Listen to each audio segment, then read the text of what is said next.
Батыр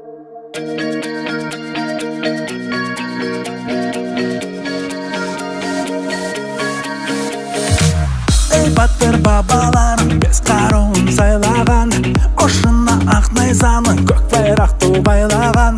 Менің қайсар елім қазағым бұл, Алтай мен Атыраудың екі арасын жайлаған.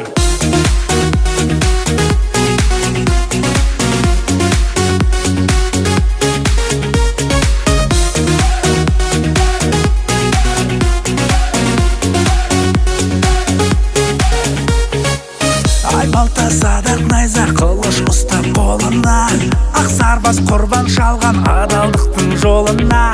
Бахадүр қайран біздің бабамыз, досына мейірімді қатал еді жауына. Алда қазақ жастары намысты берме, жеңіс күткен еліңе табыссыз келме. Алда қазақ жастары жолдарың болсын, қиналған бабер алла қорғаның болсын. Алда қазақ жастары намысты берме, жеңіс күткен еліңе табыссыз келме. Алда қазақ жастары жолдарың Sorun жүлдегері нөмір 40 орта мектебінің қазақ тілі әдебиеті пәні мұғалімі Бұлдахан Балхан Малик қызы марапатталады. Екінші орынға Термус Бетлетірлік.